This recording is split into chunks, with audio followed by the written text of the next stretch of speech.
SER Podcast.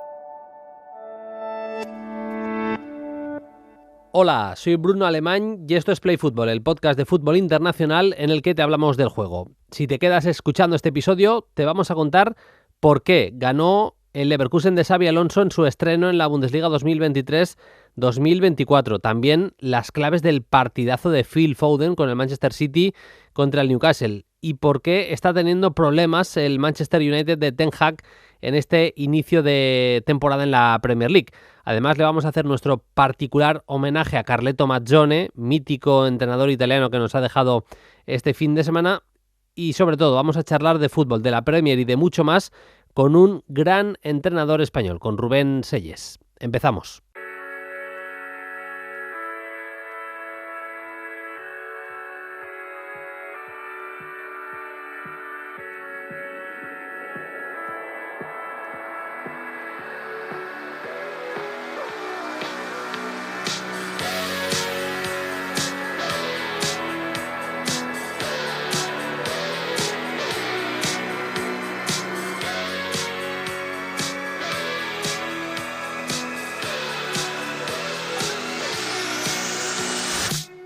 Empezamos ya el episodio de esta semana. Nos vamos a ir hasta Reading. Es una ciudad inglesa que está más o menos a medio camino entre Londres y Oxford, y allí, como os he contado, tenemos entrenando a Rubén Selles. Estuvo el año pasado entrenando al Southampton en la Premier, ahora está en el Reading, que está en la tercera categoría en Inglaterra. Se ha recorrido, no voy a decir medio mundo, pero ha estado en muchos sitios muy diversos. Tiene una gran experiencia en esto de entrenar, a pesar de que es un técnico súper joven, es de un gran año, de 1983. Los que me conocéis ya sabéis por qué lo digo, y nos está escuchando en Play Fútbol. Hola Rubén, ¿qué tal? Muy buenas. Hola, muy buenas. Sí, soy de un gran año, como tú dices. Los que hemos cumplido 40 este año sabemos por qué lo decimos. Nada, Rubén, estás en una nueva época, un giro en tu carrera. He hablado contigo algo por mensajes y antes de la entrevista en estos últimos minutos, y me da la sensación que te lo has tomado con muchísima naturalidad el hecho de, bueno, el año pasado estar por circunstancias entrenando en Premier League, haciendo un gran trabajo con el Southampton. Al final el equipo ya llevaba una dinámica complicada de corregir y acabó perdiendo la categoría, pero con muchísima naturalidad estás en el Reading, que hay que decirlo así, en el siglo XXI es uno de los equipos que ha sido importantes en Inglaterra, alcanzando incluso unas semifinales de Copa en 2015. Es un club importante a pesar de la categoría en la que está ahora. Sí, al final, cuando terminó la temporada en Southampton, el club decidió iniciar un nuevo proyecto con otro técnico, y así me lo comunicaron. Casi inmediatamente Reading se puso en contacto conmigo. Acababa de descender a League One y necesitaban hacer un proyecto. Querían hacer un proyecto en el que se contara mucho con jugadores de academia. Es un proyecto atractivo, con unas instalaciones impresionantes y con un personal pues muy capaz y bueno, quitado una serie de desafíos que hemos tenido, sobre todo a nivel económico, por parte de ciertos elementos no bien organizados en el club. Tenemos un proyecto con chicos muy jóvenes en el que queremos jugar, ser intensos, ser agresivos, y en el que, pues bueno, después de haber debutado como entrenador principal en Southampton, me pareció una manera natural de continuar mi carrera como manager, y Reading me ofrecía todo lo que yo quería. Yendo a tu carrera, empezamos con cómo ha sido tu trayectoria, Rubén, que me parece súper interesante. Tú estudias, si no me equivoco, en Barcelona, te sale la primera oportunidad para hacer cosas a nivel profesional en el fútbol en Grecia, has estado en las canteras del Villarreal, también del Valencia. Cuéntanos un poco cómo ha sido, aunque sea así de manera resumida, tu trayectoria, Rubén. Sí, bueno, yo estudié Ciencias de la Actividad Física y Deporte en la Universidad de Valencia, llegando a empezar mis estudios de doctorado, y luego lo que hice fue un máster de alto rendimiento en Barcelona con el profesor Paco Cirulo, que he sido, y con muchos otros, incluido Julio Tous, gente que ha trabajado en el Fútbol Club Barcelona durante los últimos 40 años. Y a partir de ahí, combinándolo con mis estudios de los niveles de entrenador, me surge la oportunidad por parte de David Rodri, Quique Hernández y Xavi Tamarit de ir con ellos para completar el cuerpo técnico a Aris de Salónica en 2008. Y bueno, pues allí empezó todo, allí empezó el conocer el fútbol profesional, el saber qué hacer y qué no hacer, y de la mano de Quique, ese año los tres que estábamos con él, creo que fue una gran base fundamental para nuestras carreras. Fue un gran técnico en el que prácticamente sentó mucha parte del conocimiento y del buen hacer que podemos tener hoy, y bueno, ahí empezó todo. Rubén, te sale la oportunidad del Southampton el año pasado. No sé hasta qué punto crees que tiene que ver con la confianza que se ha ganado el entrenador español en los últimos años. El técnico español está cada vez mejor considerado en todo el mundo. Los resultados os dan la razón de manera absoluta, pero especialmente en la Premier estamos viendo que muchos clubes apuestan por entrenadores españoles. Es verdad que se acaba de ir Lopetegui, pero también ha entrado este mismo verano Andoni Iraola a entrenar al Bournemouth. ¿Hasta qué punto crees que tuvo que ver, porque tú te lo habías ganado con tu trabajo en el club, siendo asistente, demostrando tu valía, pero supongo que también tiene un puntito de importancia el hecho de que el técnico español, no sé si decir está de moda, porque me parece un poco injusto lo de está de moda, Rubén? Bueno, yo creo que en la pregunta creo que tiene dos partes, ¿no? La primera es el entrenador español en el mundo, no solamente en la Premier League, sino en muchas otras ligas, incluso en la Ligue 1 en Francia. Creo que hay 3 entrenadores actualmente, hay varios segundos entrenadores. Creo que el entrenador español ha demostrado un buen hacer en general por parte de la escuela de entrenadores, de todas las escuelas de entrenadores que hay hoy en día en España, y que fruto de ello tenemos una manera de hacer, una manera de ofrecer dentro de distintos tipos de juego, no calificando sino tipos de juego, sino manera de organizar, manera de tratar a las personas, manera de tener una visión clara, de poder generar entornos competitivos con contextos de alto rendimiento, y creo que en eso estamos tan preparados como los mejores. Eso sería por una parte. Por eso no es de extrañar que en la mejor liga del mundo la mayoría de técnicos, o los técnicos en su mayoría, sean españoles, y que en otras ligas suceda exactamente lo mismo. Y repito, da igual casi la liga que vayas, puedes ir a Suecia y encontrarte a Martí haciendo grandes temporadas con Hammarby, y puedes ir a otras partes del mundo y encontrar lo mismo.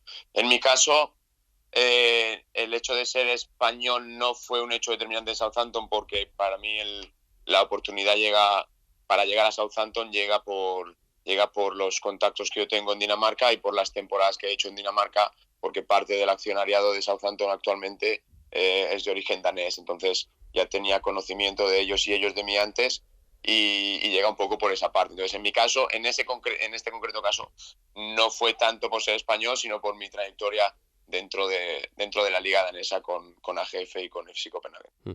Ya que estabas hablando del fútbol inglés, ¿hasta qué punto ha cambiado el fútbol inglés en los últimos años? Ya sabemos que hay mucha más inversión, que los clubes ingleses cada año, los de Premier especialmente, ganan más dinero y pueden invertir más en futbolistas y también en entrenadores y demás. Se ha hecho ese cambio de apostar por el entrenador extranjero en muchos casos. Hubo una vía alemana durante mucho tiempo, pues pasan por allí Tuchel, el propio Jürgen Klopp.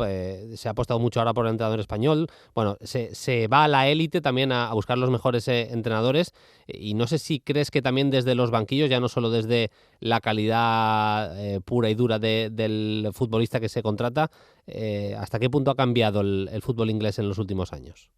No, por supuesto. Al final el nivel cualitativo de la Premier League no es solamente el nivel de jugadores, es el nivel de tanto los estadios como los fans, como el producto que se vende a nivel televisivo, como los propios entrenadores y la manera y las diferentes maneras que se tiene de afrontar el juego. Al final, por mi experiencia el año pasado y por lo que he vivido, un partido de Premier League tiene muchos más momentos y muchas más decisiones debido al carácter excelente de casi todo lo que rodea. Entonces, técnicos como Pep, como Tuchel, como Mikel, como Unai, incluso otros como Brendan Rodgers, Gary O'Neill ahora en Wolverhampton, que estuvo el año pasado en Bournemouth, técnicos de mucho nivel en los que hacen que cada partido haya un cierto abanico de posibilidades que se van sucediendo durante el partido, que en otras ligas tiene un elemento menor. O sea, el elemento competitivo también por parte de los entrenadores es un elemento diferencial en la Premier League. Estamos hablando seguramente de la mejor liga del mundo. ¿Qué sacaste de tu año entrenando al máximo nivel, enfrentándote a retos como medirte a Pep Guardiola, medirte a Jürgen Klopp, jugar y tener que enfrentarte también a las estrellas más importantes? Ya lo habías hecho durante mucho tiempo siendo asistente también, pero como primer entrenador, ¿qué enseñanza sacaste? Bueno, yo creo que siempre he pensado en el fútbol que uno tiene que ser valiente y tener unas creencias sólidas y una idea definida para transmitir a su equipo, y luego vas a depender un poco de cómo interpreten los jugadores esa idea y del entorno que puedas crearles. Entonces, la experiencia que saqué de mis meses como primer entrenador en Southampton fue, primero, es el que no soy ni mejor ni peor que nadie, que puedo competir con cualquiera y puedo tener mi idea de juego.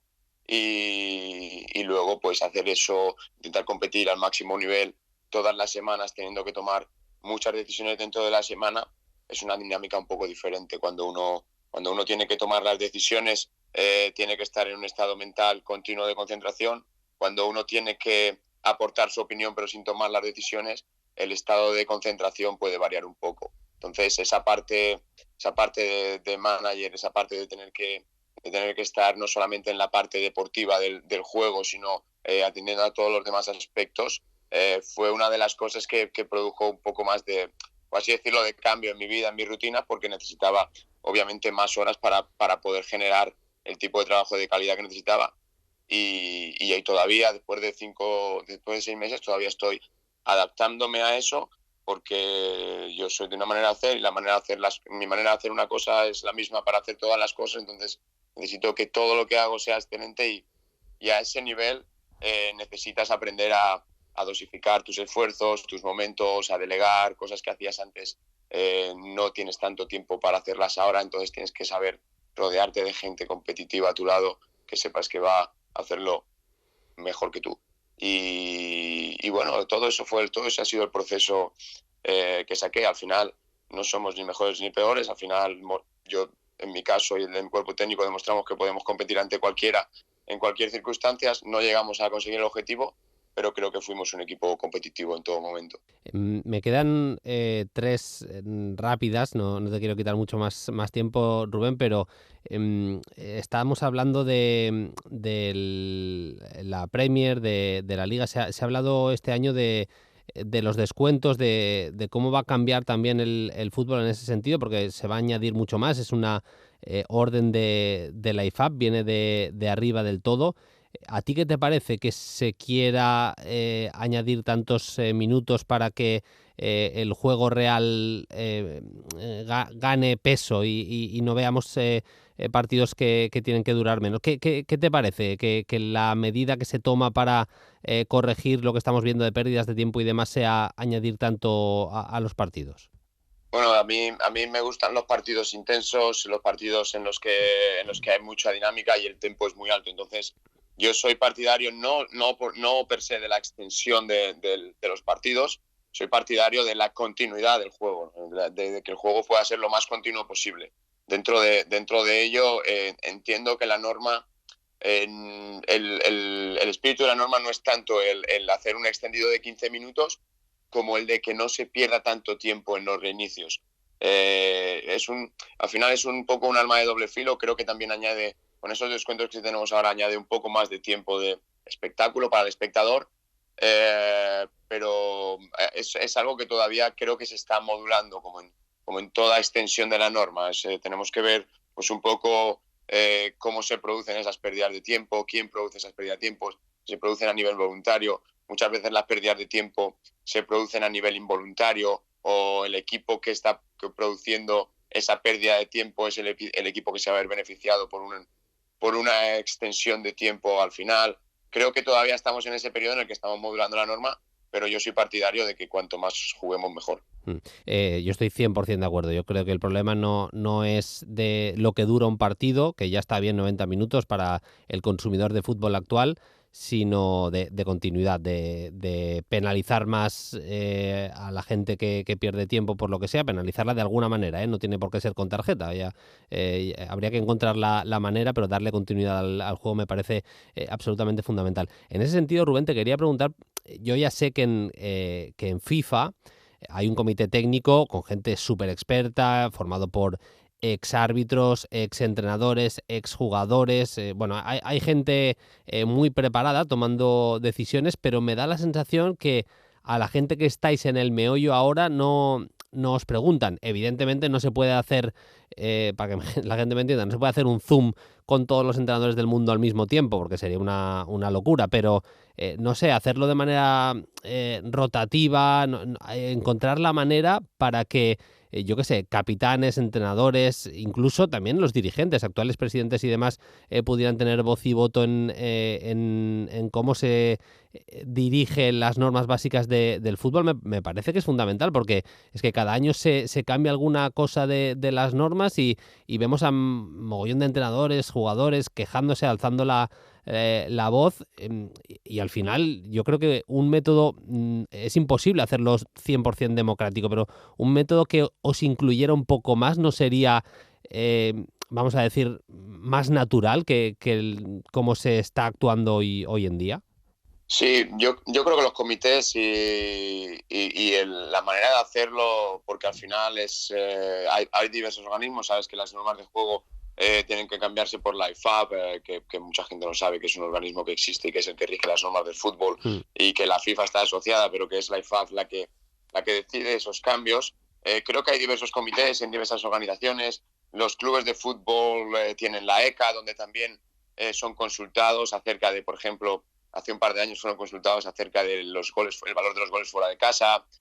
Nosotros tenemos nuestros foros, por ejemplo, antes de empezar la temporada, no en Premier League, que tiene su propio foro, sino en Championship League 1 y League 2, en la EFL de Inglaterra. Tuvimos un Zoom call donde nos expresaron las líneas a seguir dentro de la temporada y abrimos una línea de diálogo porque en muchas ocasiones, como tú dices, se toman decisiones sin saber las consecuencias que se pueden acarrear o sin saber el pensamiento de las personas que estamos en el día a día y que podemos tener acepciones a la norma que no han sido consideradas. Entonces, yo creo que se está trabajando en eso. No sé si hay una fórmula perfecta, pero por lo menos sí que nosotros desde el comité, desde el colectivo de entrenadores, intentamos siempre el hacer que nuestro punto de vista dentro del juego sea tomado en cuenta, no solamente para el juego, sino pues otros elementos, como tú conoces, de ruedas de prensa anteriores o posteriores. Ahora mismo en Inglaterra se está teniendo especial atención en el comportamiento de los banquillos, siendo muy restrictivos a la hora de limitar movimientos. Yo creo que podemos mejorar en eso, pero tampoco creo que sea una zona yerma, una zona vacía. Creo que se está produciendo y que la intención es que se produzca cada vez más. Déjame preguntarte por un par de nombres que son o han sido noticia este verano también, les has entrenado. El primero, Romeo Lavia, le ha firmado el Liverpool, cantera del Manchester City, le estuviste entrenando el año pasado. ¿Cuál es el techo? ¿Hasta dónde puede llegar este chico, Rubén? Bueno, Romeo es un chico espectacular, que tiene unas cualidades futbolísticas impresionantes. Es un mediocentro, distribuidor, criado en la cantera de Manchester City, que ha debutado ya con Bélgica.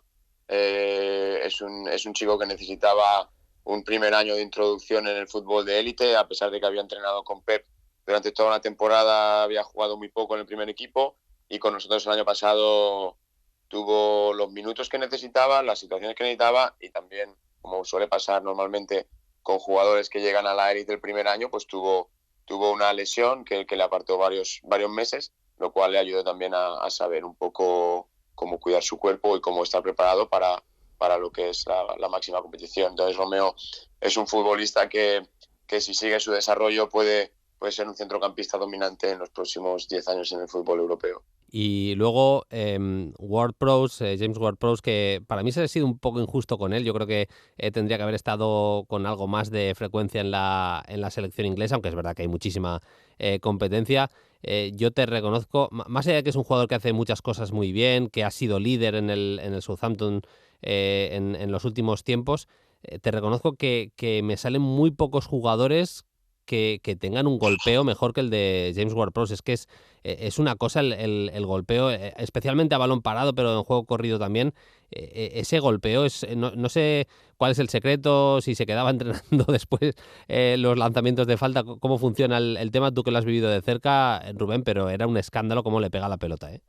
Bueno, yo creo que primero yo creo que no hay nadie en el mundo aún que tenga el golpeo que él tiene y que lo pueda repetir de la manera que él lo repite de manera constante a nivel de balón parado. En eso he sido un privilegiado. Es un chico que su golpeo no es algo natural, que lo lleva entrenando y evolucionando durante muchos años, tiene sus rituales de entrenamiento y sus rituales de golpeo en partido, con lo cual tiene todo establecido, el número de faltas que tiene que tirar el día de antes, 2 días antes, el número de pasos, el posicionamiento, el talonamiento, como se dice en atletismo, y eso hace que cuando golpea sea un elemento como si fuera un tiro libre, ¿no? Él sabe exactamente dónde está cada elemento, la barrera, la portería, su propio peso, su propio cuerpo, y hace que sea muy efectivo en esos golpeos, lo cual es producto de su hábito de entrenarlo de esa manera y de entrenarlo de una manera regular no durante un año ni durante 2, durante los últimos 15 años. Entonces, yo creo que he tenido muy pocos jugadores con el nivel de, como se dice en inglés, de accountability, de poder contar con él día tras día, de poder recuperarse de esfuerzos de 95, 100 minutos y poder jugar cada 3 días a la misma intensidad, con el mismo dinamismo, con la misma mentalidad. Yo creo que hay muy pocos jugadores que tengan la capacidad de ofrecer eso y James lo ofrece, ¿no? Entonces no puedo tener más que palabras de elogio para él, y creo que su labor en Southampton, incluso este último año que no fue fácil para ninguno de nosotros, ha sido una labor encomiable, llegando desde las categorías inferiores a primer equipo y a la selección. Creo que nadie puede pedirle más a él como jugador y como persona dentro de este club, y creo que es un jugador que West Ham va a poder disfrutar durante la temporada. Pues ha sido una gozada este ratito de charla con Rubén Sellés, que ahora tiene además el reto con el Reading de hacer las cosas bien, porque vamos a decir que coge un toro complicado. La racha del Reading en la temporada pasada fue nefasta, no va a ser fácil, menos los inicios, pero ya le está dando un poco la vuelta al calcetín. Y Rubén, te deseamos mucha suerte en esta nueva etapa en el Reading, y te agradecemos muchísimo que hayas estado en este ratito de charla en Play Fútbol. Un abrazo y hasta la próxima, Rubén. Muchísimas gracias, un abrazo fuerte. Play Fútbol. Vamos ya con el trámite de actualidad, fin de semana de mucho fútbol en Europa. Vamos a hablar de lo de Foden, del nuevo Tottenham de Ange Postecoglou, que le ganó al Manchester United. Es verdad que hay que analizar el partido a fondo porque tuvo bastantes cosas interesantes, y le vamos a echar un ojo también al primer gran partido que hemos visto en Bundesliga este año, el que le ganó el Leverkusen de Xabi Alonso al RB Leipzig. Victoria de los de Xabi Alonso por 3-2. Paquillo Mariscal, ¿qué tal? Muy buenas. Muy buena, Bruno, ¿qué tal? Eso para empezar, porque luego tenemos preguntas de los oyentes más que interesantes esta semana. Así que, si te parece, vamos al lío para no perder más tiempo. Victoria del Leverkusen de Xabi Alonso por 3-2. Le ganó al Leipzig, que venía de ganar la Supercopa. Venía el conjunto de Rose con la flechita para arriba después de conseguir un título importante. Además, hacerlo a domicilio, porque ganaron al fin y al cabo en Múnich, con un equipo prácticamente calcado al que habíamos visto en esa final de la Supercopa, con Dani Olmo y Xavi Simons por delante de los medios centros, y Openda y Werner un poquito más arriba, pero el Leverkusen, sobre todo en la primera parte, fue claro dominador y se acabó llevando el partido el conjunto de Xabi Alonso. Paquillo. Sí, confirmando las buenas sensaciones del último tramo de la temporada pasada, y bueno, sobre todo creo, lo que hablábamos en la previa hace una semanita, Bruno, tú y yo, que los fichajes han ido muy en consonancia con lo que necesitaba Xabi Alonso. Creo que más allá de ser un mercado espectacular, que bueno, que ha sido, a lo mejor no por nombres tanto como otros, pero sí es verdad que van acorde con lo que necesitaba el sistema y el modelo de juego. Yo creo que vimos sobre todo y especialmente Boniface arriba, que le da todo lo que no le podían dar quizás Schick o Holdler, que son futbolistas de otra índole, y creo que Granit Xhaka demostró que viene la mejor temporada de su vida en el Arsenal, y que le va a dar muchísimas cosas a un mediocentro, sobre todo que con Andrich y Palacio había capacidad defensiva, movilidad, pero le faltaba quizá un puntito de organización. Me quiero centrar en el suizo porque muy mandón, con mucha personalidad, pidiendo mucho la pelota, organizando los primeros pases, filtrando muchos balones.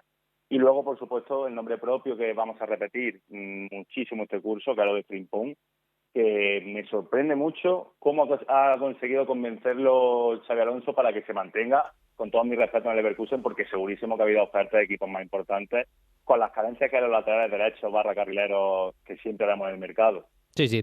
Es interesante porque salió Xabi Alonso con Hradecki en la portería, línea de 3 centrales con Kusunu, Ta y Tapsova. Los carriles eran para Frimpong el derecho y Grimaldo el izquierdo, como decía ahora Paquillo, con Xhaka siendo el que mandaba en el centro del campo, acompañado por Palacios. Doble línea de medias puntas con Hoffman y Wirtz, y Bonifaz arriba. 4 caras nuevas. Casi medio equipo nuevo, el que vimos con Saka, con Grimaldo, con Hoffman y con Bonifaz llegados este verano y ya directamente al equipo titular. Y es curioso, y luego iremos a la delantera que también tiene cosas muy interesantes, pero vimos a un Grimaldo más pendiente de la generación, un Grimaldo algo más caído al, vamos a decir, lateral izquierdo puro. Y a Frimpong le leía al compañero Albert Muren, @EUMD en Twitter, seguro que le seguís y si no, pues mal hecho. A Frimpong le encanta, Paquillo, ser extremo, le encanta, incluso más que ser extremo, le leía que le encanta estar en el área y es tal cual. Frimpong se va del partido marcando un gol en posición de delantero centro, dando una asistencia, ya no solo que le gusta subir como un avión, sino que se siente súper a gusto pisando el área rival y es muy peligroso ahí. Sí, es un atacante más. Hablo de memoria, creo que son 8 goles y 3 asistencias el curso pasado. Ya ha empezado esta Bundesliga con 1+1. Xabi Alonso, yo creo que inteligentemente ya lo hacía el curso pasado colocando de lateral izquierdo, central, zurdo, línea de 3, carrilero a hincapié. Un futbolista diferente a Grimaldo, pero que sí que es verdad que esa simetría para que el sector zurdo pueda mantenerse, guardar la posición más cerquita de los mediocentros, para que en el sector derecho efectivamente Frimpong pueda entrar como un cuchillo. Ya con Diaby el año pasado se veía que eran 2 piezas que eran mortales atacando ese sector izquierdo del rival, y Frimpong mantiene esa capacidad de leer cuando ataca el lado débil, de cuando recibe al pie, tiene una zancada, una velocidad, una agilidad para llevarse por delante a su par impresionante, y que yo creo que bueno, que lo tiene muy bien estructurado a través de la pizarra para compensar de que si tuviese a un carrilero zurdo como Frimpong en el otro lado, creo que el equipo se partiría mucho. Además, es un equipo que ha firmado jugadores con capacidad para hacer daño en el balón parado. Grimaldo en faltas directas, también jugadas de balón parado indirectas. Hoffman también, de hecho es el que da la asistencia en el gol que marca Ta en un córner. Xhaka incluso, ya sabemos el pie izquierdo que tiene para ese tipo de acciones, y creo que va a ser mejor equipo el Leverkusen de Xabi Alonso en el balón parado en esta 2023-2024. Ya para cerrar, no hemos hablado nada del Leipzig, pero es que para mí, sobre todo en ese tramo inicial del partido, el Leverkusen fue superior, a pesar de que la plantilla me parece justita en relación a la del Leipzig. Me parece que es seguramente algo peor, pero me gustó mucho lo de la delantera también, porque el que se mantiene ahí es Wirtz, se ha ido Moussa Diaby, el delantero centro el año pasado fue variando, en muchos momentos vimos a Schick, bueno, iba cambiando ahí el tema, y creo que las dos incorporaciones a Wirtz le van a sentar bastante bien, porque Hoffman no es Diaby en cuanto a velocidad al espacio, pero sí que es muy inteligente sabiendo dónde moverse. En cuanto recibe Wirtz, sabe cuál es el movimiento que le puede abrir un hueco al mediapunta alemán para sus conducciones. Y Bonifaz, la verdad, Paquillo, que se marcó un partidazo con recepciones de espaldas a portería, duelos ganados a los centrales del Leipzig. Me gustó mucho el estreno de Bonifaz, ¿eh? Sí, Bonifaz pinta, si se mantiene este nivel, pinta gran sorpresa, gran revelación de la temporada. Vamos a ver, es muy joven, son 22 añitos. Primer día contra una defensa que yo creo que tanto Simakan como Orban no estuvieron francamente bien, también hay que decirlo, ¿por qué no? Pero sí, Bonifaz tiene zancada, tiene profundidad, tiene buenos desmarques, buenos movimientos, descargas, tiene un físico que es capaz de aguantar la pelota y oxigenar para que los Wirtz, Hoffman o los carrileros aparezcan, gente de segunda línea. y gran puesta en escena totalmente. Lo de Hotman, un futbolista yo creo que bastante infravalorado, este año en el Gladbach, fue convocado para la selección alemana, ha jugado de lateral derecho, de extremo por ambos costados, había cambiado también, ahora en la media punta, incluso algún partido de interior. Yo creo que es muy polifuncional y para lo que necesita Xabi Alonso, sobre todo lo que tú decías, para brindarle un ecosistema Birch importante, me parece que está muy bien tirado este fichaje dentro del mercado nacional, ¿no? Le funcionó realmente muy bien al Leverkusen en ese primer partido de la temporada de la Bundesliga para los de Xabi Alonso. A ver si me la compras, Paquillo. Henrichs, titular en la Eurocopa 2024. ¿Me la compras o no? Sí te lo compro. Es que me parece que es un lateral que no para de crecer, que siempre había apuntado alto, pero que hasta el año pasado, te diría que incluso hasta la primavera pasada, no empezó a destacar. No sé si te acordarás, hicimos ese partido en Play Fútbol en directo, esa eliminatoria que hace, bueno, el partido de ida, porque la vuelta es un repaso y una exhibición de Haaland, pero el partido de ida de Henrichs, en cuanto entra Henrichs al campo en Champions contra el Manchester City, cambia el partido y además es que puede jugar tanto en la derecha como en la izquierda y le veo con un puntito de frescura. Es seguramente el jugador que más me gustó. Dani Olmo marca un gol, da una asistencia, pero Henrichs me parece que lo hizo muy bien en ese lateral derecho, ¿eh? Sí, incluso de mediocentro, ha jugado en el Mónaco en aquella sesión que tuvo en algún momento. Sí, me acuerdo de ese partido perfectamente, cambió el sínodo, volcó el campo y hundieron bastante al City, sobre todo al inicio de la segunda parte. Creo que fue un cambio estratégico de Marco Rose, que también es muy polivalente, lo utiliza en varias posiciones y es verdad que está físicamente muy bien y con vista a que esta posición, hablaba antes de Fotman, que la han utilizado ahí, pero no deja de ser un parche, entre comillas, en la selección alemana, incluso Niklas Süle, que es un central reconvertido también. ¿Por qué no? ¿Por qué no puede ser titular? Sí, creo que si mantiene el nivel medio, no digo tampoco sobresaliente, en el Leipzig este curso, puede ser que aquí queda guardado, Bruno. Ya no le echarán en cara o te darán, te pondrán el tic verde cuando llegue mayo o junio del año que viene. Correcto, sí, que me lo tirarán en cara seguro si no se cumple. Saltamos de Liga, pasamos a la Premier League. El primero que vamos a analizar es ese Tottenham 2, Manchester United 0. Hablaremos de las cosas buenas que hizo el Tottenham, de las cosas que tienen buena pinta del equipo de Postecoglou. Hablaremos también de los problemas del Manchester United y bueno, también de la buena primera parte que hizo al final el equipo de Ten Hag, porque hay que analizarlo todo, pero lo primero, lo explicabas en Twitter perfectamente, Paquillo, cómo quiso hacer la salida de balón. No le acabó de salir del todo bien, pero con una estructura bastante particular, insisto. Mariscal Paquillo en Twitter, @mariscalpaquillo, y tenéis ahí bien dibujado exactamente lo que quiso hacer Postecoglou para la salida de balón, pero era meter a Bissouma entre centrales, Paquillo, y meter a los laterales por dentro, en esa primer escalón vaya del centro del campo. Sí, una salida efectivamente con uno de los mediocentros, en este caso Bissouma, creo que el más dotado técnicamente y el más cerebral. Creo que Sara se mueve mucho más y es más tendente al error. Entre Romero y Van de Ven y luego meter tanto a Pedro Porro como Douguier por dentro. Yo creo que está bien tirada y que para generar superioridad en el carril central, con Kulusevski son muy abiertos a los extremos para que también haya amplitud, línea de pase y sobre todo para que la medular rival, que bueno, sabemos que el Manchester United con Casemiro, con Mount, con Bruno Fernández, probablemente técnicamente son mejores que el Tottenham, ¿no?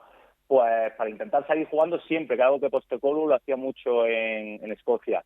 Vamos a ver, yo creo que le faltan perfiles. Yo creo que ninguno de ambos laterales, incluso Emerson, Royal, que también está en el banquillo, que puede ocuparse lateral diestro, tampoco tienen la finura ni la agilidad y, por supuesto, la capacidad de recibir y girarse y ver el juego de cara que necesita ese rol. A mí me dejó bastantes dudas. Es verdad que hace una parte mejoraron, pero también creo que porque dieron un pasito atrás el Manchester United, algo muy en la era Tanap.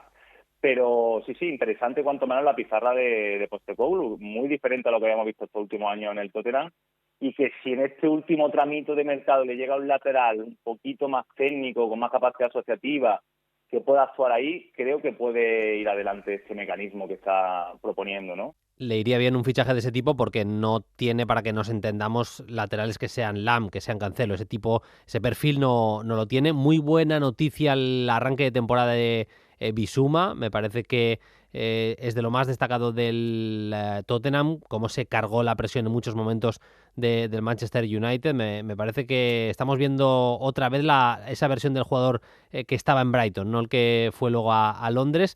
Y en el Manchester United muchos problemas, para empezar de pegada, también en la presión, a la que supera esa presión, muchos problemas para Casemiro, problemas en general para el equipo de Ten Hag, pero sobre todo la ausencia de gol, la falta de pegada, Paquillo.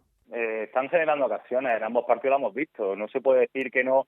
En ese sentido, Ten Hag debe estar contento porque el equipo produce de diferentes formas, tanto por fuera, quizá Anthony está un poquito más desacertado. Lo de Anthony es para un capítulo aparte del Play Fútbol, podemos hablar otro día de él, pero Garnacho sí sigue teniendo atrevimiento, descaro, genera como por dentro también, porque Rashford tira apoyo y luego corre en profundidad muy bien, lo encuentran bien Bruno, Mount, incluso Casemiro, que sabemos que también tiene buen toque cuando llega a los últimos metros, pero no acaban de materializarlo. Vamos a ver cuando vuelva Højlund, que es la gran apuesta, que tampoco es un goleador 100%, Atalanta tampoco tiene unas cifras muy altas, pero quizás pueda permitir liberar un poquito a Rashford y que no esté tan encimado, ¿no?, con tantas marcas, dividir un poquito de atenciones. Con respecto al Manchester United, a estos primeros compases de temporada, yo creo, Bruno, que hay que destacar, para mal, en mi opinión, lo de Mount, Bruno Fernández como interiores. Yo creo que a la larga un poco insostenible, ya no digo a nivel defensivo, que por supuestísimo, porque son dos futbolistas que, bueno, Bruno es más intenso en el esfuerzo, ¿no?, y más implicado defensivamente, pero por naturaleza tienden a partir del equipo. Casemiro no puede llegar a todas, no llegaba hace 5 años, ahora menos, y sus costados están muy desprotegidos. Muchas veces Wan-Bissaka o Sow intentan llegar ahí, pierden también desprotegen su espalda, y también luego con balón, sinceramente, yo creo que el mejor futbolista y el más dotado para esto es Christian Eriksen, que no entiendo la apuesta tan fuerte por Mason Mount, dejando al danés, que de largo fue antes de la lesión el curso pasado el grandísimo organizador de este equipo. Es que el año pasado funcionó muy bien en el mejor momento de la temporada del United, funcionó muy bien lo de Casemiro, Eriksen, Bruno Fernández, porque Bruno tenía la posibilidad de bajar y ordenar un poco el ataque cuando él considerara, pero el gestor de los ataques ya lo tenía en esa figura de Christian Eriksen. Ahora es que no le queda prácticamente otra a Bruno Fernández que estar atrás organizando en los ataques, a pesar de que sabemos que este Manchester United es un equipo un poquito más directo, más vertical que incluso la versión que habíamos visto del Ajax de Erik ten Hag, otras versiones antiguas del Manchester United, y tampoco hace falta ese organizador puro, pero a mí Bruno Fernández más arriba me gusta más. Me parece que llegando, que siendo ese jugador de la frontal del área te va a aportar bastante más. Y luego está el tema de Rashford. A mí Rashford, con la temporada que hizo el año pasado desde el sector izquierdo, pero sintiéndose con libertad, sabiendo que va a entrar Højlund en el equipo, yo entiendo que la apuesta por Garnacho es importante, y la temporada pasada Garnacho hizo cosas como para que nos lo creamos como futbolista, pero también hay que decirlo claramente, no ha empezado nada bien la temporada, 2 titularidades y creo bastante por debajo del nivel que podíamos esperar, y es que hasta el momento ha marcado un gol el Manchester United en los 2 partidos que llevamos, y lo ha marcado Varane en una jugada de balón parado, o de post-balón parado, si se quiere decir así. Así que bueno, que de momento no acaba de pintar del todo bien el United de Ten Hag, dicho lo cual, el año pasado empezó todavía peor y remontó el equipo de Ten Hag, y hay que darle tiempo. Yo creo que él tiene muy claro que quiere presionar con Bruno Fernández y Mount, que Mount, no siendo un centrocampista súper esforzado defensivamente, sí que es cierto que en esa primera línea de presión, en esos primeros pases del rival, ahí sí que muerde. Eso lo sabe hacer muy bien, de la época de Tuchel y demás, y creo que ahí, cuando se ajuste esa presión bien, que de hecho ya estuvo bastante bien en esa primera parte contra el Tottenham, el United va a acabar haciendo bastante daño en ese tipo de acciones.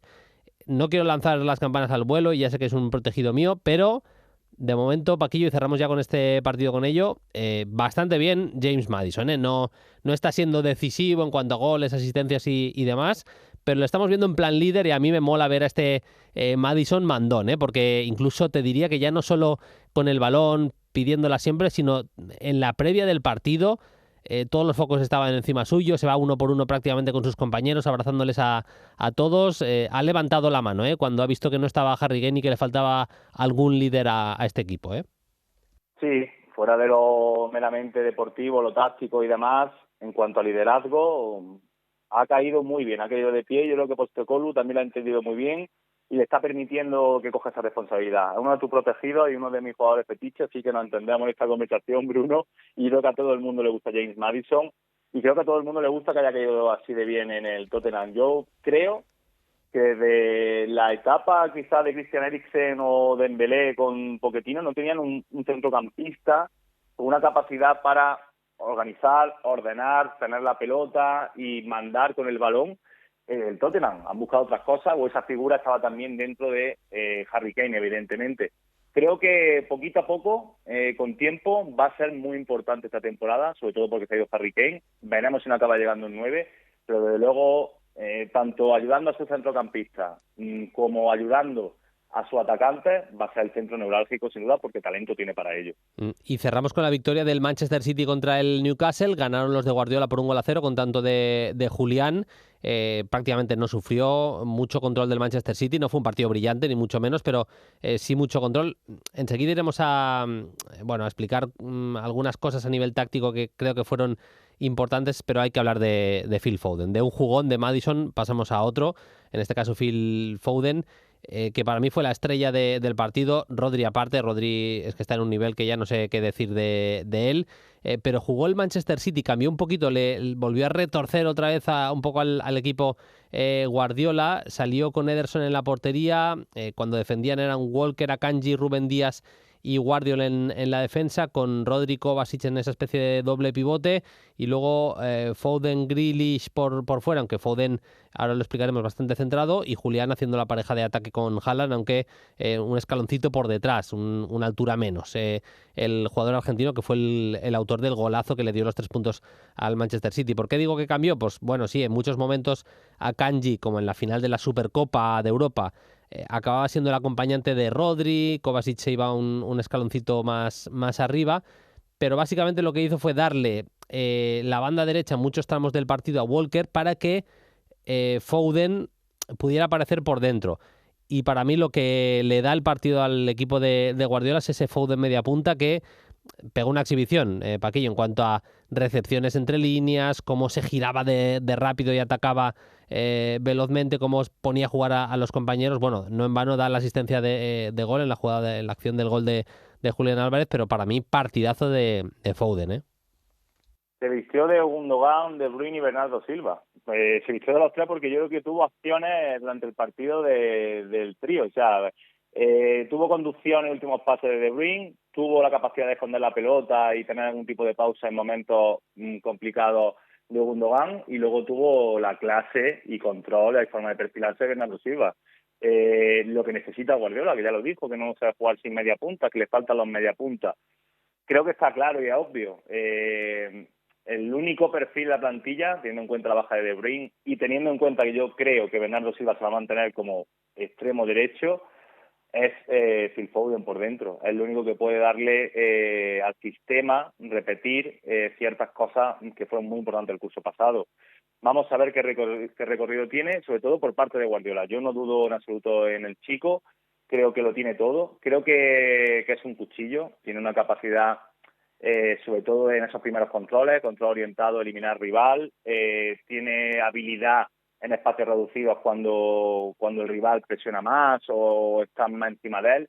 Luego tiene gol, último pase, lo tiene todo. Ahora, eso sí, hay que darle muchos minutos y en esa posición, porque hemos visto que Foden en los últimos años, extremo izquierdo muy abierto, a pie natural, extremo derecho muy abierto, a pie cambiado, segundo punta, falso 9 cuando no estaba la figura de Haaland. Yo creo que vamos a ver, porque lo de Paquetá parece que se ha caído. Si no acaba llegando nadie, va a ser ese media punta que necesita Guardiola por delante de Rodri, Kovacic, etcétera.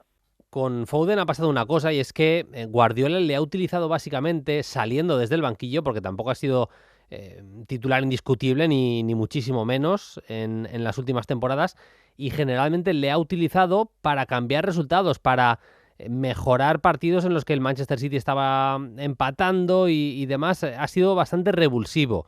y ha tenido que meterle una marcha más muchas veces a los ataques del Manchester City. Si él ya de por sí es un futbolista rápido, es un futbolista con una mirada vertical, es un jugador que tiene esa chispa, pues se ha ido moldeando aún más ese tipo de perfil, porque Guardiola, si ha tenido resultado a favor, muchas veces ha apostado más por ese juego de los Gundogan y Bernardo Silva, para que se nos entienda, de guardar la pelota, de tener posesiones un poquito más largas, que poner a Foden a intentar hacer eso. Y ahora parece que se le puede pedir no lo contrario, pero sí ser un futbolista un poco más mental, no tan de ir de forma vertical a rajar al equipo rival. Y creo que ahí está el salto de calidad que puede pegar Phil Foden, que la técnica en eso es un coloso, está en ser un jugador un poquito más cerebral. Si lo consigue, vamos, titular indiscutible esta temporada con el Manchester City, con las bajas que ha habido. En un Manchester City que bueno, que también en lo táctico le ganó en la pizarra Guardiola a Eddie Howe, básicamente porque presionaba muy arriba el Newcastle, fijaba muy bien los delanteros del City, tanto Haaland como Julián, y se acababa partiendo en dos bloques muchas veces. El Manchester City jugaba directo y le pillaba en muchas ocasiones al Newcastle. En la pizarra también ganó el City, ya no solo en el marcador. Sí, empezó bien. El Newcastle empezó mostrando la versión que conocemos.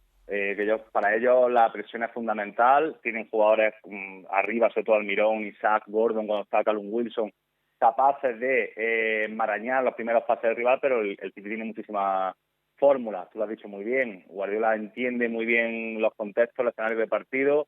Con Julián Álvarez tiene una falsa doble punta, sobre todo para el juego directo, que también te puede retener. No tienen que ir todos los balones a Haaland.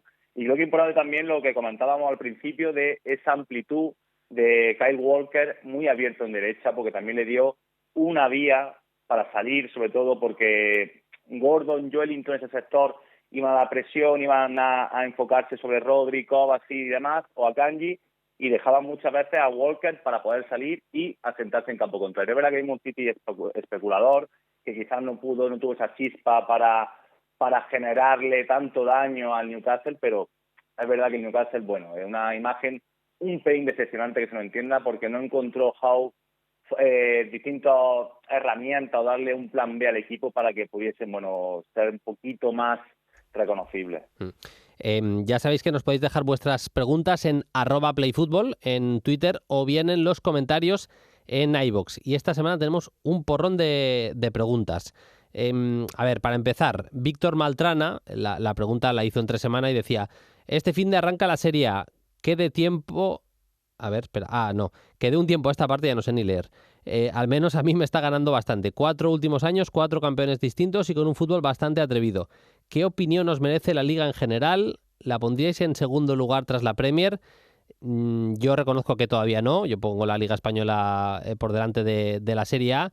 Pero al mismo tiempo sí que reconozco que ha crecido el campeonato y que me está gustando bastante. Lo de que haya pelea por el título es chulo, aunque el año pasado es verdad que el Nápoles se quedó un poquito solo. Temporada algo decepcionante de los perseguidores, vamos a decirlo así. Y también es verdad, Paquillo, que este año, bueno, se han quedado algunos cracks que podía o pintaba que podían marchar, como Lautaro, Osimhen, Kvaratskhelia, el propio Dybala. Bueno, futbolistas importantes que se han quedado, pero también ha habido un poco de fuga.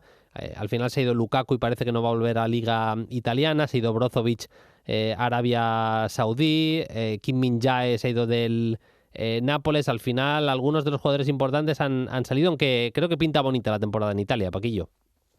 Pinta muy abierta, lo que también comentábamos la previa. Yo no creo que me costaría mucho trabajo pensar que el Nápoles fuera a pelear o a ganar el título de Liga porque es el vigente campeón. Pero sí, con respecto a la pregunta, a mí también me falta un pelín para ponerla justo detrás de la Premier. Yo sigo poniendo también la Liga Española. Vamos a ver cómo sigue creciendo y cómo son capaces de retener figuras. Yo creo que también el crecimiento viene dado por los banquillos. En su momento Roberto De Chervi, Gasperini fue un revolucionario, gente joven como Paladino en el Monza, como Dionisi en el Sassuolo. Creo que son gente, incluso Thiago Motta en el Bologna, que con la plantilla que tiene creo que está haciendo cosas muy interesantes, que le dan ese plus extra, ¿no? Esa pizarra, esa capacidad de innovar tácticamente, de que veamos cosas que parecía que antes solamente veíamos en Liga Española o en Premier, y creo que más allá de que haya de que le falte ese poderío económico, ¿no?, para tener a grandes figuras o retenerlas como le pasa a la Premier. Creo que a partir de la banquilla, bueno, pues están consiguiendo poquito a poco como que veamos eso, esa alternancia en el título, o jugadores que van subiendo un par de escalones su nivel, ¿no? Otro dice: hola chicos, qué bueno que estéis de vuelta. Un 2 por 1. ¿Quién será el próximo mediocentro que el Brighton venderá el próximo verano por 150 millones? Y recomendación de libro en inglés para el verano. Un saludo de Frank. Paquillo, a ver, el mediocentro. Hay opciones, ¿eh? Tiene jugadores ahí que está probando de Derby. De momento el equipo se está saliendo 6 puntos sobre 6 posibles y victoria contra el Wolverhampton. Sí, el equipo de Servi está fantásticamente bien. Hablo así porque sí, es verdad que uno de mis protegidos y me encanta que el Brighton vaya funcionando bien, a pesar de las ventas. A ver, está Gilmour y Dahoud, que es uno de nuestros jugadores también fetiche, Bruno. Yo no creo que el gran mediocentro, la gran venta sea en un mediocentro. Puede ser que sí, yo creo que la gran venta va a ser o Mitoma o Enciso. Vamos en una línea por delante, si nos permite nuestro oyente. Yo creo que de verdad donde van a sacar muchísima tajada va a ser tanto en Mitoma como en Julio Enciso, que creo que están ambos. Pero vamos, que si los retienen, si empieza la Premier 2 semanas antes, los vienen en este mercado, y por muchísimo dinero. Sí, sí. Es que cada pieza le está funcionando bien. Mete el otro día Joao Pedro, era su primer partido de juego realmente muy bien. Enciso tiene una pinta espectacular. Solly March lleva 3 goles en 2 partidos. Tiene una zurda que la está sacando a pasear ahí cada 2x3. Y lo de Mitoma, bueno, somos mitómanos en Play Football, claramente. Me parece que es uno de los jugadores a tener en cuenta de cara al futuro. Y nos pedía un libro de fútbol inglés. Me voy a permitir hablar del libro de un ex compañero, Away Days, de Álvaro de Grado. Me parece un librazo. No tiene exactamente que ver con la táctica, no habla de propiamente del fútbol inglés, aunque al final lo acaba haciendo, aunque en muchos momentos se acaba metiendo elementos de ese tipo, pero son pequeñas historias del fútbol inglés, se lee súper rápido. Te cuenta sobre todo anécdotas. De verdad que, mira, estoy viendo el precio en Amazon es de 12,34. No sé si estoy equivocado porque me parece que es un regalo. Así que id todos a comprar el libro porque me parece que es un librazo. Away Days del bueno de Álvaro de Grado, ahora compañero de Relevo. Vamos con más preguntas, si nos deja el tiempo, que creo que sí. Javier R.A. dice: gracias por estar ahí una nueva temporada. Mi pregunta es la siguiente. Si el Brexit llegara ya y solo pudiera haber 3 extranjeros en el campo, ¿el Newcastle sería el principal favorito para la Premier? Pues claro, contando solo equipos que pudieran jugar solo con 3 extranjeros, seguramente el equipo más competitivo sí que sería el...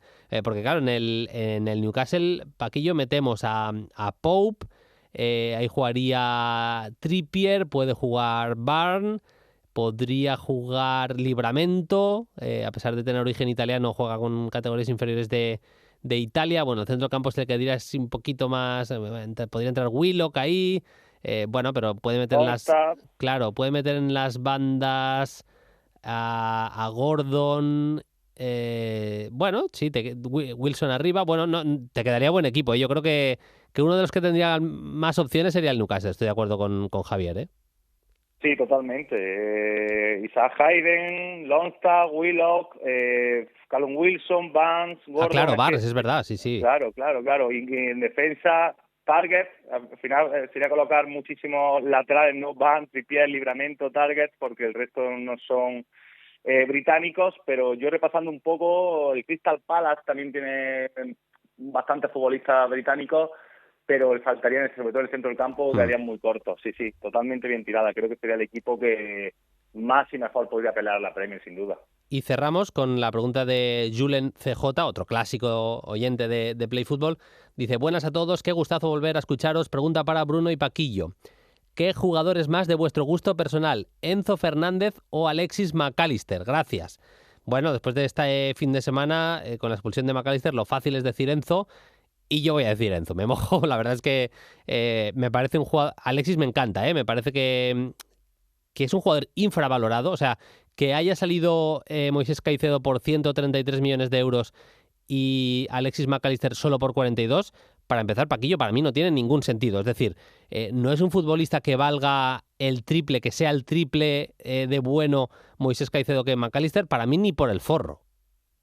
Sí, de hecho, si le sale bien la película al Liverpool, Bruno, que yo creo que sí, McAllister, Endo, dejando de lado la puja por Moisés Caicedo, Lavia y demás, van a ahorrarse mucho dinero con dos futbolistas muy buenos también. Es verdad que bueno, que lo de McAllister resulta curioso el precio, está bastante infravalorado incluso en su rol. Hay gente como nosotros que no, que lo analizamos todo y sabemos que no, pero en su rol con Argentina, creo que se llevan los aplausos a otros.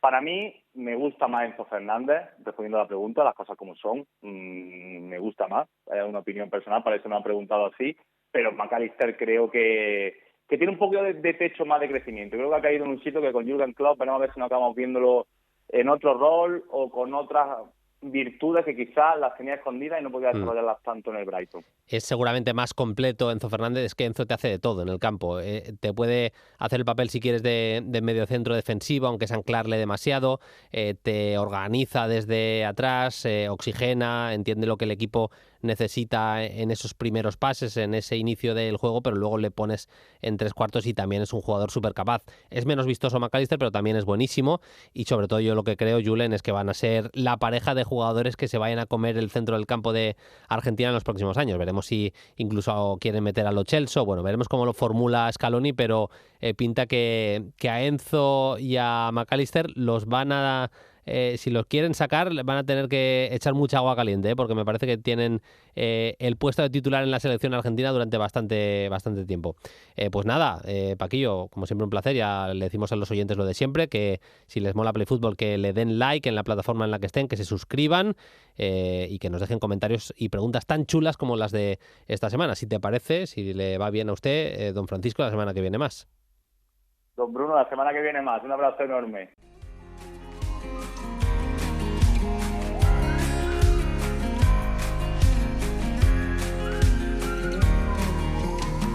Y vamos a cerrar, como estamos haciendo esta temporada, con el tramo final, con Adrià Soldevila, que ya hemos anunciado, va dedicado a un maestro de los banquillos en Italia, el gran Carleto Mazzone.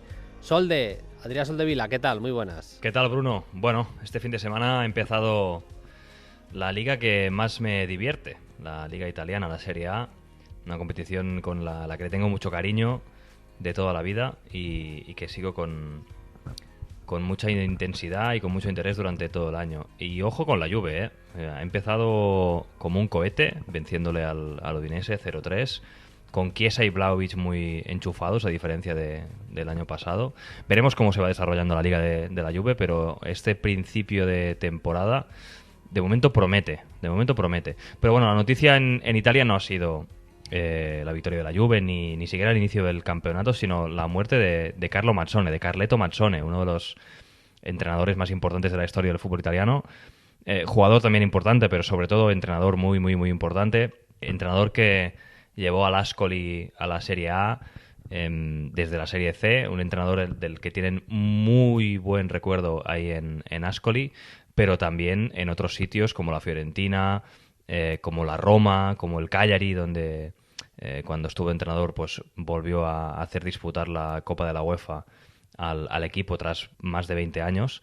En la Roma incluso tuvo un paso importante porque hizo debutar a Francesco Totti. Fue el entrenador que descubrió y hizo debutar a Totti durante su etapa. En el 93 al 96 estuvo en la Roma y desarrolló, ¿no?, este futbolista que acabó siendo un mito del fútbol italiano, una leyenda total del fútbol italiano, que por cierto ha dedicado unas palabras a Carleto Mazzone. Lui per me è stato un padre, un secondo padre, perché ho avuto la fortuna di trovarlo al momento giusto. Lo ringrazio per tutta la vita perché mi ha fatto crescere tantissimo. Dice Totti que ha sido un padre, Mazzone, para él, en definitiva, que ha tenido la suerte o tuvo la suerte de encontrarlo porque prácticamente le cambió la vida futbolística. Carleto Mazzone es el entrenador con más partidos en la historia de la Serie A, 792, casi 800 partidos como entrenador. Carlo Mazzone, que superó en 2006 a Nereo Rocco, el máximo exponente, uno de los máximos exponentes del Catenaccio, lo superó en esos 787 partidos de Nereo Rocco por los 792 con los que terminó Carlo Mazzone su carrera. Un entrenador que ha marcado no solo a Francesco Totti, sino a muchos otros jugadores. Por ejemplo, Andrea Pirlo, cuando estuvo en el Brescia, cuando Carlo Mazzone entrenó al Brescia de 2000 a 2003, consiguió retrasar la posición de Andrea Pirlo, viendo también que Roberto Baggio, al fin de su carrera, pues jugaba de media punta. Pirlo también era inicialmente un media punta y acabó retrasando la posición de medio centro y convirtiéndole en el futbolista que le convirtió. Que, por cierto, en esa época del Brescia, 2000-2003, coincidió también con Pep Guardiola. Hicieron una gran relación, incluso Guardiola le invitó a la final de la Champions de 2009 del Barça con el Manchester United en Roma. Carleto Mazzone, un entrenador muy importante en la historia de la Serie A, que nos ha dejado a la edad de 86 años y que ha significado pues un golpe muy importante en esta primera jornada de la Serie A. Gracias, Solde. Descanse en paz, Carleto Mazzone, el que se inventó al Pirlo mediocentro, uno de los descubridores o de los más importantes en la carrera de Francesco Totti. Así que muy importante en la historia del fútbol italiano reciente de los últimos años, hay que decirlo directamente así. Nosotros nos vamos, volvemos el lunes que viene. Hasta entonces, sed felices, adiós.